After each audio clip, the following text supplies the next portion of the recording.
Number one item is the comparable search. So the subject property, right? That's obviously the property we are going to be called to. There's going to be someone who raises their hand and chats with us and says, hey, can you please provide a value? I'm thinking about listing my property. And we talk about in that Ignite Your Listing Agent videos, how to talk to people about selling and what you might say to get that ball rolling. But all of us will have people that say, I'm thinking about selling. And then your next discussion tip is, well, let me help you with that. And I'm happy to stop by and give you a price on the property, right?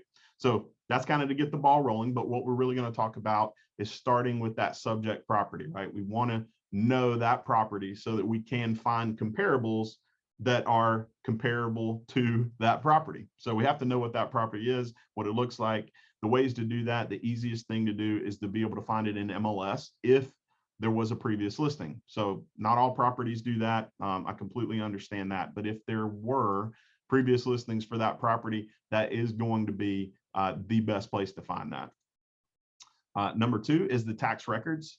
And so we'll look at how to do that, because not every sale in a neighborhood or wherever is in the MLS, right? A lot of times it happens off market, but it should all be on the tax records. So we'll look at how to find that.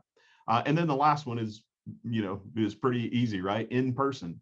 If we can get in that property before we go to that listing appointment, either we know the person, we've been in the property before, we know the neighborhood, maybe we've been in another home and they're all fairly similar. Somehow, maybe we have firsthand knowledge of that property. So those are kind of the three ways to think about when someone says, let's think about a price for my property. MLS number one, tax records number two, and in person number three. So for the MLS, where would you go in MLS? Either Georgia MLS or FMLS, where would you go to be able to research if this property has been in there before? What program inside of FMLS? Cloud CMA. Cloud CMA. What about if you're just searching for properties, like you're just starting off the actual search? I see a couple in the chat box. Matrix. Yep, in the Matrix. Now, you may have seen this week, they have renamed a section of Matrix. It's still technically Matrix, but the consumer side of it is called One Home. So I put those both on here just so if you see it, there was a slight changeover. We won't go into that in this class because you'll want to read that section of FMLS. All right, what about Georgia MLS? What's the program there? Lori said Paragon, and that's right. They also have one called Connect MLS. Those are the names when you go in. That's where we're going to start, right? So we're going to use that for the FMLS and Georgia MLS. What to look for in the MLS initially? Well, we just talked about it. Has the property ever been in MLS? And if yes, that is a huge benefit, right? We're going to be able to see hopefully pictures. We're going to be able to see the listing description, things maybe that were replaced, maybe HVAC units, roof, whatever. And so that's going to help us figure out, okay, this is the subject property and this is what picture I'm painting in my head of this property today, because all I see are 2 or 3 or 5 or 10-year-old pictures in the MLS and information. So you still have to use a little bit of filtering. So we're going to look at the pricing history. We're also going to look at this real AVM, which is on the tax tab, and I'll show you where to find that if you haven't seen it before. And that's an automated valuation model, similar in concept to the Zestimate, but it's supposed to take into a lot more account from the real estate side. So we'll look at that. And then the neighborhood area search. So if it's in a neighborhood, great. You probably have a lot of good comps and a lot of similar properties. If it's in an area, you may not. You may have a 2-acre tract of land with a 2,000 square foot house, and then you may have a 10-acre tract of land, with a 5,000 square foot house. And so how do you compare those? We'll look at that today. And then if it's not in the MLS, where do you start? So we'll look at that too. Now, if it's in the MLS, FMLS, and that's where we're going to guide everything from today. I know some people do use Georgia MLS, but it's similar in concept. If you use Georgia MLS a lot, you'll see, oh yeah, that's where I go in there. Essentially, we're going to go to search. We're going to type it in and see if there is any history for that property. And if there is, it's going to pop up and look similar to this, right? There will be sale history from the public records, mortgage history, and the listing history of that property. And you'll see it's blurred out just for privacy on this one, but MLS numbers there, you can click on that and it's going to bring up that old listing. And that's the page that you're going to want to read all of the information about that listing from. Make yourself some notes, print it out, do whatever you need to do to be able to have that information. So that's if it were in the MLS previously. If not, then we're going to have to go to Matrix and do our search, right? Which is what we are probably used to doing anyway. And we'll have to do this at some point anyway, even if it were in the MLS, but the MLS listing previous is going to give us a great head start. If you have a subdivision, that's number 1A. That's the best place to start because it's the tightest range of properties, right? That's where an appraiser is also going to start. And so if you know the subdivision or the complex or whatever it is for that property, start there. That's going to be your best place. And 1B, so the next best spot if you don't have the property neighborhood or a subdivision name is the map search. And what we really want to do there is think about starting in the tightest range possible. So 0.25 is the smallest you can go, and then you can go 0.5 mile and then 1 mile. And so that's how we'll do it. That's what we're going to talk about today. We don't want to start with 300 comps. We want to start with 2. And then if we need to expand out to 4, then that's what we'll do. But we don't want to start really, really large and have all this information that we have to process through. So we'll talk about that. And then the number 2 here is press the select all button, right? We want to get all of the data. And so that's where that button is right there. Even pendings, holds, withdrawals, expireds, all of that. You can always come back to this screen on the criteria section and delete out some of those if you get too many results. But we want to really see what's happening in that neighborhood and in that area. Say we put our information in there and we found 25 matches. We press results and boom, there are our matches, right? That's going to give us that great starting point that we were talking about. And we'll go a little bit more in depth in that. We just want to go over some high-level things right here. So what tax platform are we going to find? Where are the tax records? What's the easiest way for you to be able to get to that? And one of the ways you can get there is inside of your FMLS account under the tax tab. So you can see here, we're under the tax tab. And then you're going to see over there to the far right, it's going to say realist tax. And so what that does is it's going to pull the county tax records. It's going to make it a little bit easier for you to do because you won't have to go to an outside source to the county records website to be able to do that. Everything's going to pull right there. You can also do it in a Google search and just put the county name property tax records. This is what that's going to look like. If you put Fulton County, Cobb County, Henry County, Forsyth County, anything that you're looking at, it will pull up a website. And typically it's going to be named similar to QPublic. So you can see up here in the top left of this screen, you don't have to remember the website address because you can just go search for it. But if you did Cobb County tax records, this is going to be the site that you want to go to. And then you'll see, you can search by owner name, location, address, or parcel. This is a good place to match up. And the great thing that I just saw not too long ago is right here at the bottom. When you're on the page, for that property, you can scroll down to the bottom and see qualified sales within a date range, and you can search by neighborhood or within a certain distance. And it actually goes down to like 1,500 feet, which is a really tight window, based on what we were talking about. So you can get pretty granular here in looking up the tax records and looking up the comps and where those are. Definitely use this as an avenue and use the MLS because you want to compare that. If there were a comp that your seller knows about when you get to the listing appointment that wasn't in MLS, but you could have found it on tax records, you're going to feel like, I should have done a little more homework on this. So the 2 spots, the MLS and the tax records, are going to be where you want to start. Also, you can see in the top right sketch of that property. And so you can see if you go out to the property, did things change? Were there any additions on that property or whatever? But you'll at least be able to start with this, and it breaks it down for the main area, the deck, garage. That's a good place to go as well. It also has the tax information there, the actual tax notices for assessment that you can download and take a look at. So maybe you're looking at a listing 3 years old for this property. You want to see what the taxes are for that property, currently, then you'll be able to go there. What do you want to print when you're looking at the subject property for you to make your notes? My recommendation is the tax record, any previous listings, and then we'll get to the best comps. And the reason is because you're going to want to make notes on here. You're going to want to compare from the tax records back to the MLS, what properties were where, and did anything pop up on those tax records, did not pop up on the MLS records. So to wrap up our subject property, we want to assemble as much information as possible: bed, bath, square footage, acreage. We want to check the MLS and the tax records. We'll get into this in a second, the view portion of it, being able to use Google Maps and Google World History to look at the property. And then we obviously want to drive through the area if we haven't been there, drive by the property if we haven't before, just see what's going on either in the neighborhood or the area. What does it back up to? A park? Is it close to the school system? Whatever those type things are. And then any amenities. We're about to jump into the actual comparables for that subject. What are the comparables? Well, this is the actual definition, right? It's used in valuations to determine similar assets. You can read all these different definitions online, but this is one from Investopedia to determine the fair market value of the home, right? And really, if you think about what we do as real estate agents, it's not the job that the appraiser is going to do, right?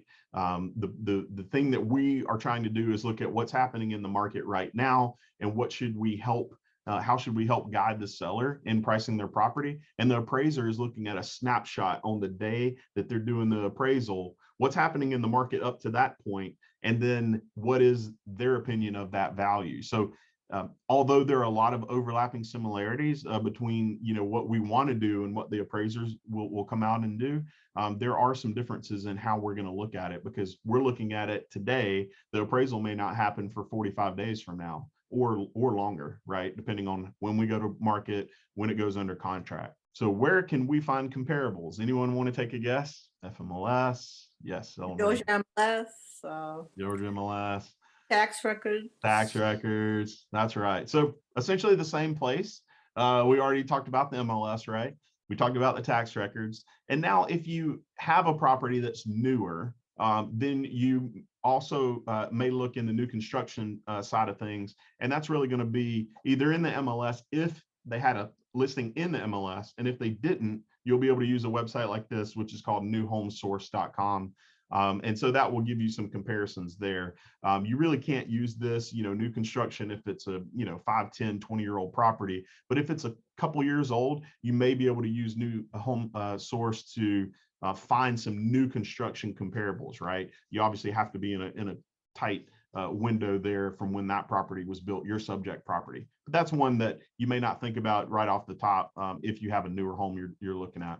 So the goals for our research when we're looking up the comparables, we want to have at least 3 sold if at all possible. 1 sold if we had to. After all the stuff we do that we'll look at today, if we only have 1, we'll have to go with it. But we would love to have 3 solds, 1 active, and at least 1 pending, because the solds, that's what's happened, right? Even if it were yesterday or today at close, the active is what's happening, right now, competition wise for what you may be going to market with. And the pending is kind of what's happened recently and what's still happening now, right? Let's look at the FMLS and a little bit tighter breakdown on what this screen really tells us. And we're going to divide it into a little bit more of sections. So you can see the first section there is about the property and the status. The second is the location. The third are the details about bed and bath. Make sure that you include the items in number 4 and below, which really are about master on main, what side of the house is made of, brick, that type of thing. And so you really want to dive into that, because that's really going to help that tighter window happen for your comparable search. Okay. If you just go 3-2 bedrooms with a 1-mile radius in a zip code, you're going to have so many results, it's going to be overwhelming for you to review.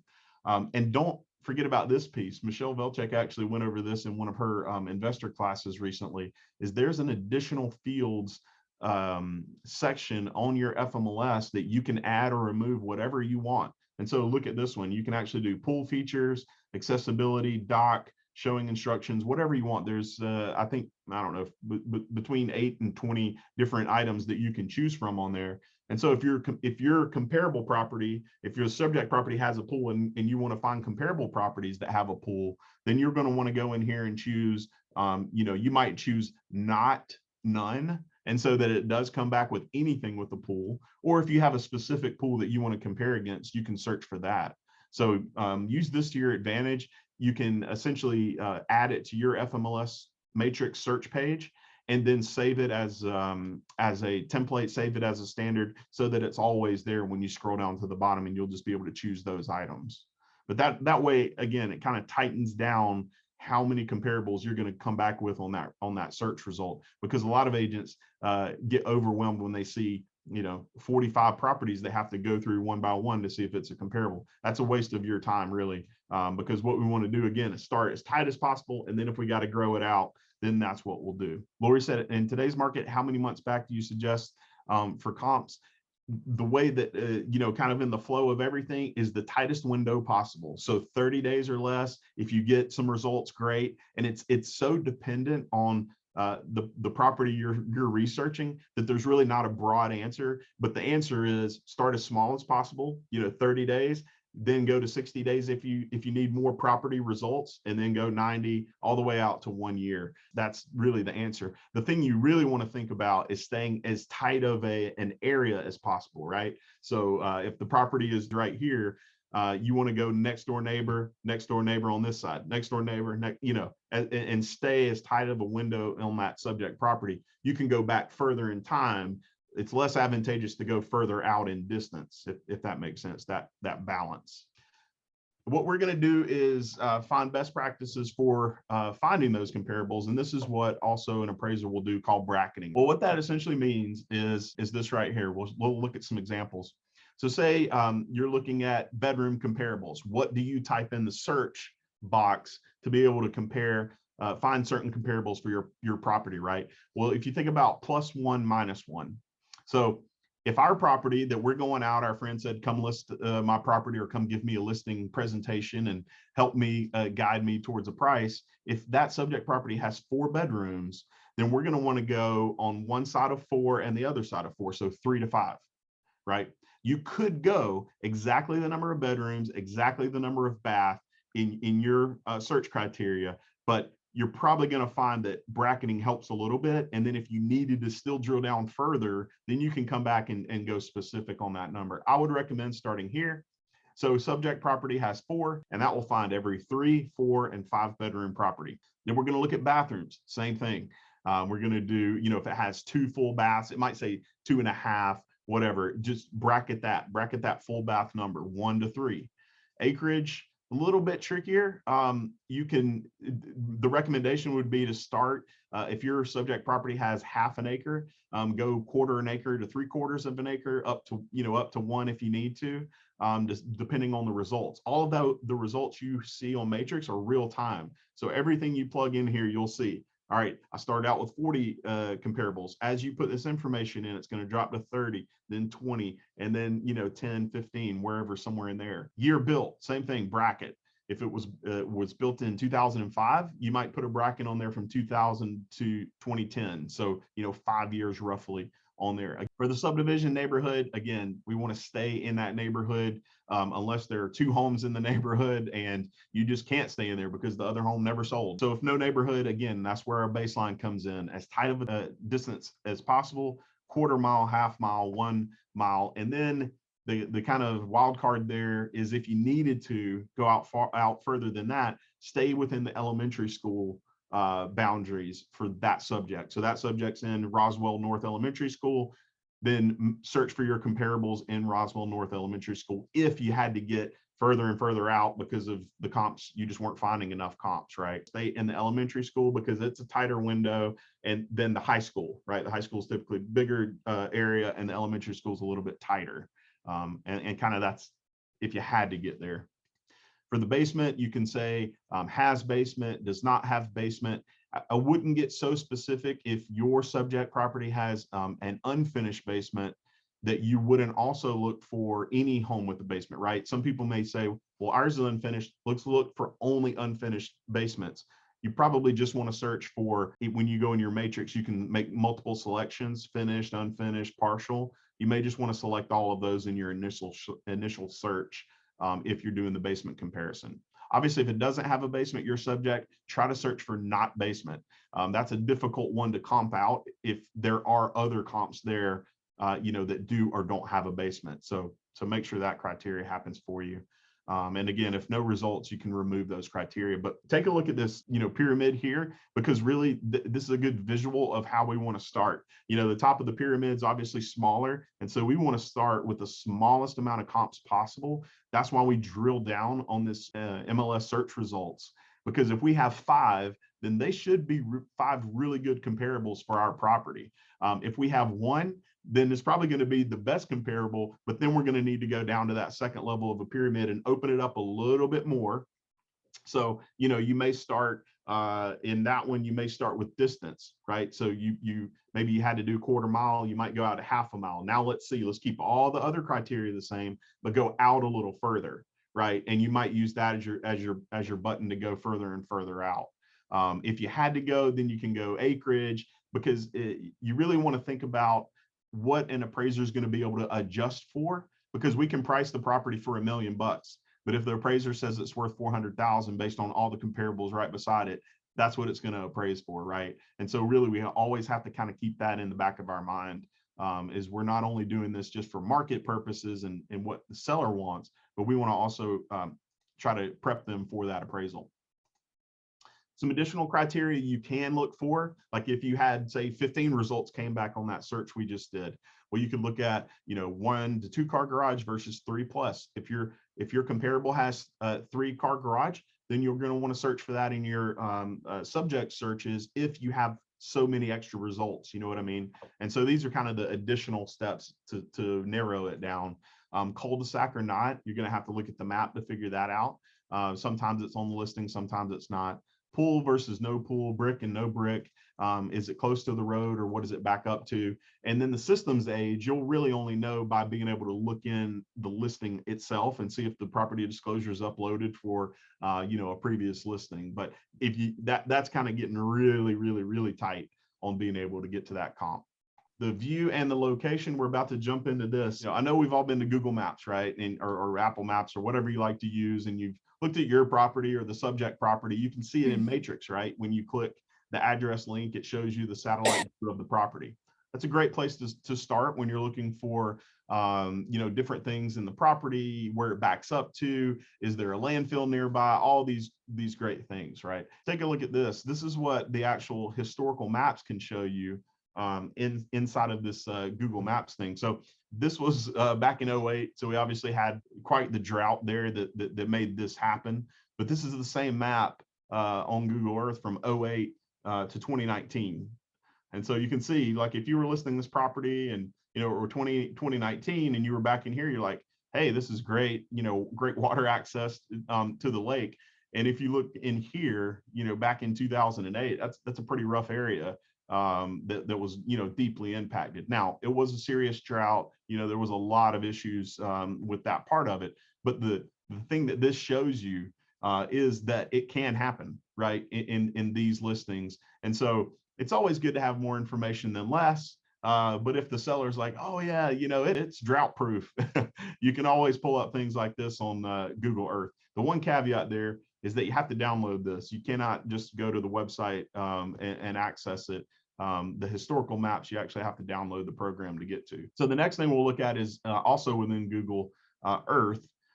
It allows you to do things like this, which is a little more detailed than if you just went to the 3D section on the web platform. So again, this is on that same lake, Lake Lanier. We're just looking at what a view might be from, this property. Say this were our subject property, and it says, yes, it goes onto the lake. Well, what do they see, when they get there, right? We can all look at the 2D, satellite maps, but this gives you a little bit better view. And this would be maybe one you'd show your seller and your buyer, right? Like if you had a buyer looking on the lake, hey, this is kind of the view from this area or from this vantage point, and you can move this thing however you want. You can go really flat all the way up to really high. So the last thing I'll show you on this one, which might be a little bit creepy, is if somebody really cares about the sunlight and how the sunlight hits what side of the house or wherever, we can all bring a compass out there and say, well, the sun rises here and it sets there. But take a look at this. They actually have a section on here that you can see and pick out any property you want to, and it shows like the sunrise and the sunset, and you can make it go for as many days as you want to and see, wintertime, this is where the sun sets, this is how it affects the property. And again, I just wanted you to know that that's in there, just in case you ever have that seller who really wants to see that, or buyer. You might use it for buyers as well. We're going to take a deep dive into CMAs and reports. If we want to get it narrowed down to a range for our sellers, this is the homework we have to do, right? Which is really not that much. When you see it all and you say, this is what I have to do, start with MLS, find previous listings if possible. If not, let me go start the search. And then that's really, the bread and butter of it. But this is the part that separates a lot of listing agents from good to great listing agents, is because you're able to take all of this data and make it simple for your seller to understand. And so that's why we're reviewing it today. From the MLS, we're going to, again, take a look at the Cloud CMA portion and some other reports. But that's where we're going to go again, right? We're talking about the maps. We're talking about the subdivisions. If we need to go to that map, that's where we go. We type in the address of the subject property and the distance. We hit select all. Then we're going to do our bracketing, right?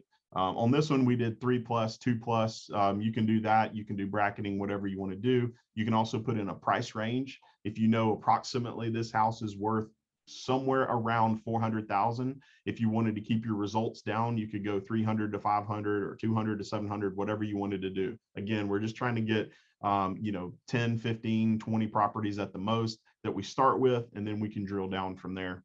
And so you'll see in this, very generic search result, we found 16 properties. And so look at this. We went from 440,000 all the way up to 1.5. That's too big of a range, right? Our property is not going to be somewhere, it may be somewhere in the middle of there, but that's not going to be great comps for you to worry about. So then in this scenario, we went back and we just said 0 to 700. That's the bracket for the pricing. Maybe it's somewhere in the middle there. And we got 11 matches. So 5 of those above 700 got put off or taken off.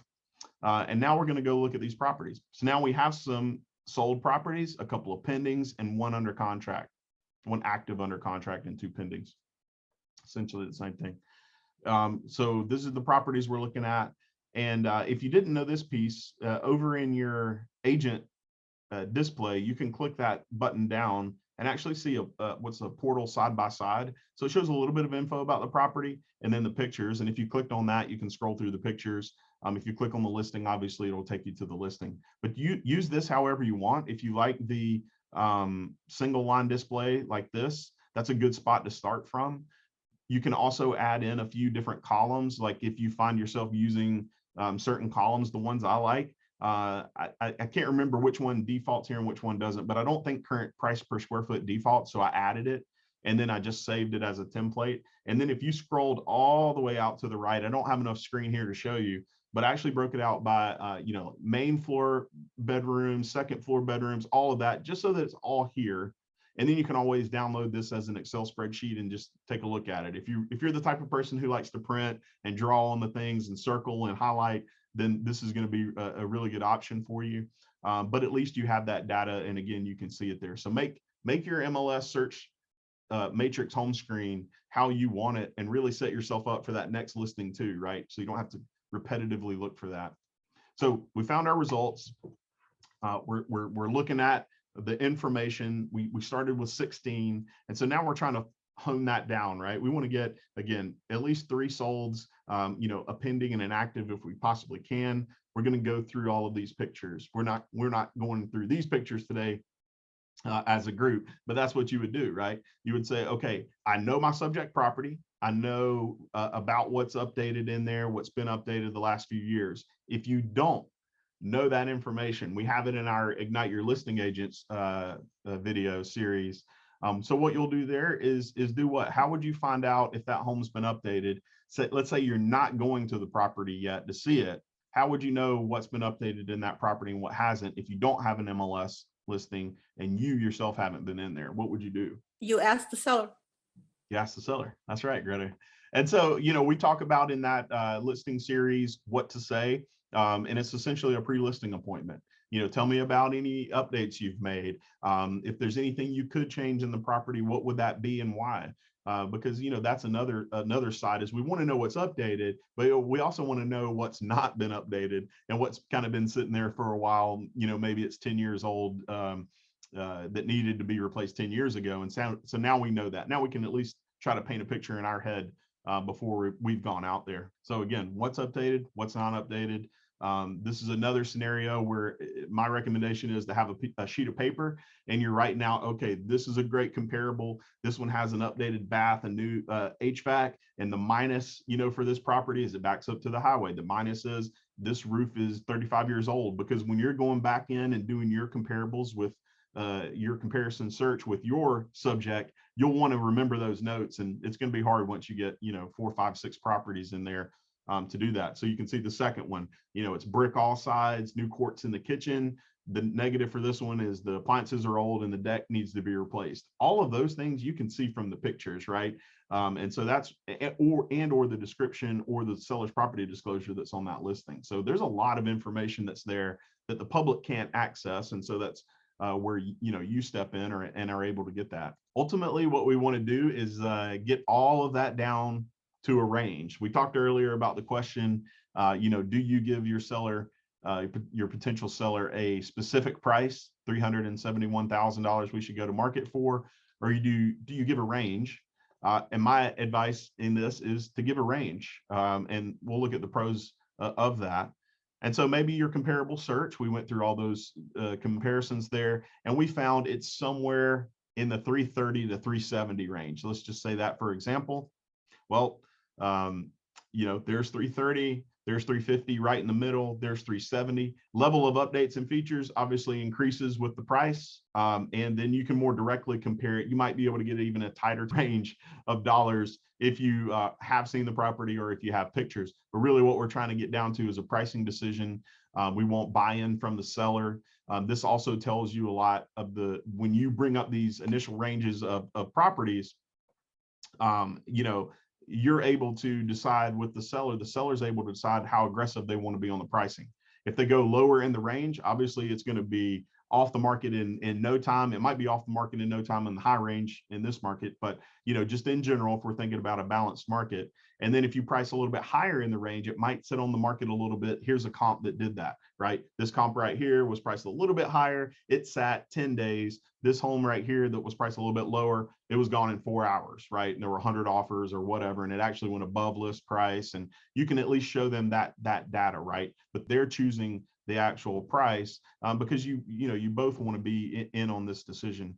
After the walkthrough, you might find out that you can narrow that price range a little bit more. Maybe you say, okay, I didn't know you had new carpet, new countertop. Well, that's a little more like this other one that I was looking at right here on my notes. So we could probably go in the 345 to 365 range. You could stay in that 330 to 370 if you don't happen to just know that right off the top of your head when you're with that seller. But if you did know that, you could give them a little bit of a tighter window and say, listen, this is going to be a great price range. We might get multiple offers in the 345. We might get them in the 365, but this is what the comps are showing. And so, where would you like to price the home at? So seller decides, you move on and have that listing agreement signed. This is a good report to have with you when you're doing your research. It probably is also a report you're going to run at the very beginning. So you're doing your initial comparable searches in Matrix. You're also going to want to run the absorption report, because this is really going to tell you for a neighborhood or for an area how hot. In this market, it's going to be a scale of hotness. Is it just regular hot, or is it off the rails hot? You're going to be able to find that out through this absorption report. And so what that would look like is right here inside of MLS, you're going to see reports, absorption analysis. And then when you open that up, it's going to look just like this. It's going to be very generic, pretty easy to follow through, but you're going to go residential detached if that's what you're looking at. And then you're going to come fill out a few pieces of information here. Number one being the subdivision name. Put it in here if there is a subdivision name, and then you'll run the report. That's all you have to put in here. Now this is going to go default 1 month back, and we have a great video on our YouTube channel about all of the details of this absorption report.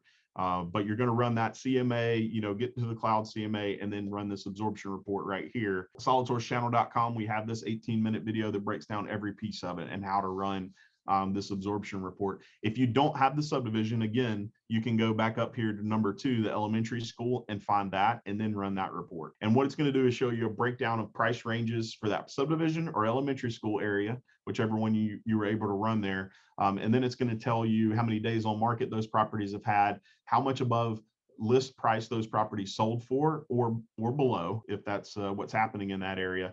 but at least you'll be able to take that with you and show that seller, hey, this is what's happening in your neighborhood in this specific price range of these properties. But we're really thinking about what are we going to give to the seller out of all of that research we've done. We've done all this homework. What should we print out and or have digitally available when we do meet with that seller? Obviously, the cloud CMA, I would print for the seller to leave with them. And I would also have it on my tablet, laptop, whatever you're using there, because it can be interactive. The tax records printed out. Sometimes sellers, homeowners didn't even know that you could just go print that out, right from the tax property records place. So print that out. Sometimes you'll find out that the person you're meeting with may not be the person that's on the deed there on the tax record, or there's multiple people. And then that helps you understand that, hey, I actually need to be talking to two people here, not just one person about selling this property, because that other person is going to have to be involved at some point, signing it over or also approving, you listing that property. The absorption report we just talked about, print that out, bring it with you. That's a great report to circle, highlight the sections for the seller. The Google map, again, that would be more of a digital thing you would bring with you. The listing agreement we talked about. And then in our listing class, that's what we kind of talk about, is having all of these, how to get it to your seller before you actually meet with them. And then when you meet with them, bringing it again so that you can all go over it together. You just don't want it to be the first time they've seen any information about you when you're walking through their property. We've got a pop quiz coming up. From the arrow here, you can see this is our subject property. So say that's the property, the person called or contacted you and said, please come out here and tell me what my home's worth. I'm thinking about listing. So we're going to show a few properties right here. Take a look at the comps. C is next door. B is essentially across the street in the same subdivision. A is down the road a little bit, D is down the road a little bit, and E is across the street. What do you think the best comp is in this scenario? Overwhelmingly, the answer is C. And yes, we're doing a very high level generic. If the property really is the same, it's in a neighborhood, so it probably is. And so C is that one. All right, what about this question? What is the worst comparable, just based on distance and the map itself? We don't really know anything about all of these properties, potentially yet. So we've got some A answers, D answers, and E answers. It looks like majority picked A as the potentially the worst comp. Does anyone who answered A want to tell me why they think A is the worst comp? It's the furthest away. The furthest away. Okay. See, we had actually quite a few pick the letter D. Why is D the worst comp? It's across Houseway and it's far away. It's across the street and far away. But because it's a neighborhood home, the answer here really is D. Really, it's kind of D and E because it's across the street, like Susan said. So an appraiser will try to stay on the same side of the street for comps as much as they can. It's far away and it's across the street. And so really, if you're thinking about this and these are the only homes that have sold, like say you take your map and you're like, you did your bracketing and all of that stuff, and these are the only 5 homes that have sold that might be comparable to this one, you're obviously going to want to start with C, which we all said that. B would be next because it's still in the neighborhood. And then A would potentially be the next best comp. If you have to cross the street, that's where it really starts to break down, because the appraisers really aren't typically going to do that unless they absolutely have to, based on distance, right? So think about staying on the same side, really think about staying inside of that neighborhood. And then also, if these were all on the MLS, I would make sure to run that tax record report to see if anything sold in here not on MLS that was in the tax records, because that may be your third comp and you may not even need to think about going down here to letter A. All right, one more quick one. So let's say our subject property, we've done the search results inside of Matrix. It's 3,100 square feet, 5 bed, 3.5 bath. Okay. I'm going to highlight a few properties in here and let me know which colored box that you would choose as the actual comparable. Is it the green one? The green, yeah, the green's almost Green. almost right on it, right? 3,173 square feet, 5, 3.5. Obviously, we want more than one comp, right? What would be the next comp that you would select out of that? Yellow. Yellow. Yellow is a good one. What about blue? Yes. Yeah, I mean, if you really think about it, even from the green to the top purple one up there, there's only a difference of a couple hundred square feet, right? But the difference in the bed and bath, right, is one full extra bedroom and that half bath moved into a full bath, right? Most of the comparison of bed and bath is between agents and buyers and sellers. It's not really in the appraisals, appraisers like mind. Hey, if you have 5-bed versus 6-bed, your home is worth way more.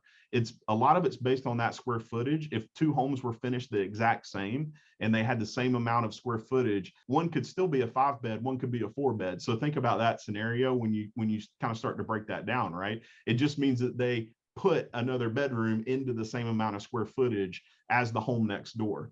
And so really what that means is all of those things can be adjusted out from the appraiser if you had to use these as comps. And these actually may be your 5 comps for that property, right? Like you may use all 5 of them. You'll just have to make some sort of deductions, based on if the other one had larger square footage, or a slight deduction based on the bed and bath if everything else were the same. The market changes. You'll have to look at the properties that you're looking at as you're comparing it, which one was sold, which one is pending and active, to be able to find that number. But that's where you would start.